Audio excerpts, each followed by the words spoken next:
ఒక అద్భుతమైన అడవిలో పచ్చని చెట్లు రంగురంగుల పుష్పాలతో నిండిన ఒక శాంతమైన చెరువు ఉంది. అక్కడ చిన్న చేపలు చపుళ్ళు చేస్తూ ఆడుతున్నాయి. పక్కన చిన్న తాబేలు ఈత కొడుతూ తిరుగుతుంది. అందరూ ఆనందంగా ఉన్నారు. ఒకరోజు ఆ చెరువులోకి ఒక అందమైన హంస వచ్చింది. తెల్లని రెక్కలు మెరిసిపోతున్నాయి. ముద్దు బుగ్గలతో అందమైన చిరునవ్వు, మెల్లగా నెమ్మదిగా తిరిగే నడక ఉంది.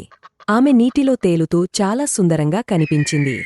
ఆ చెరువు పక్కనున్న చెట్టుపై ఓ నల్ల కాకి ఉంది. కాకి హంసను చూస్తూ ఆశ్చర్యపోయింది. ఏమి ఇంత అందంగా ఉంది అని కాకి తన మనస్సులో అనుకుంది. కొద్దిసేపటికి కాకి ముఖం మారిపోయింది. ఎందుకు అందరూ ఈ హంసని ప్రశంసిస్తున్నారు, నేను కూడా అందంగా ఉండాలి అని అసూయ మొదలైంది. చెరువు పక్కన ఉన్న అన్ని జంతువులు హంసని చూస్తూ నవ్వుతూ చెప్తున్నాయి, హంస ఎంత మంచి స్వభావం గలది. హంస కూడా వినయంగా నవ్వింది. అందరూ ఆమెతో స్నేహంగా ఉంటారు. కాకి మాత్రం చంపే కళ్లతో చూస్తూ ఇంకా ఎంతకాలం ఇలా జరగాలి అని బాధపడుతూ ఉంది. నేను గాల్లో ఎగురగలుగుతాను కదా. అసూయతో ఆమె హంసను ద్వేషించసాగింది. ఒక చెట్టుపై ఒంటరిగా కూర్చుని కాకి ఆలోచించింది, ఈ హంసని చెరువు నుండి పంపించేస్తే అందరూ నన్నే చూస్తారు అని కుట్ర వేయడం మొదలుపెట్టింది. కాకి ఇతర జంతువులకు దగ్గరగా వచ్చి ఇలా అంది, మీకు తెలుసా, హంసకి చాలా అహంకారం. మనల్ని అగౌరవంగా చూస్తోంది.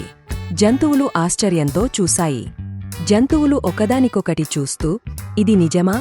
హంస నిన్ను అలానే చూసిందేమో అని అనుమానపడడం మొదలుపెట్టాయి. హంసవైపు చూస్తూ తలవంచి వెళ్ళిపోయాయి. హంస ఒంటరిగా నీటిలో తేలుతూ ఉంది. ఎవ్వరూ తాను ఏమి తప్పు చేయలేదని నమ్మడం లేదు. ఆమె కళ్లలో కన్నీళ్లు తిరిగాయి. తను ఏమి చేయలేదని బాధపడింది. ఒక చిన్న బంగారు చేప కాకిని నిలదీసింది. కాకి, నువ్వు చెప్పినది నిజమా? హంస మాతో ఎప్పుడూ మంచి మాటలే మాట్లాడింది. కాకి ఆ ప్రశ్నకు కంగారుపడింది. హంస అర్ధాంతరంగా ముందుకు వచ్చింది.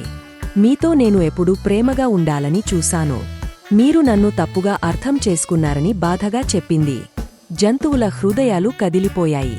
కాకి తల వంచి నిలబడి ఇలా అంది, నిజం చెబుతున్నా, నాకు అసూయ వచ్చింది. తప్పు నాది. నన్ను క్షమించు హంస అని కాకి అన్నది.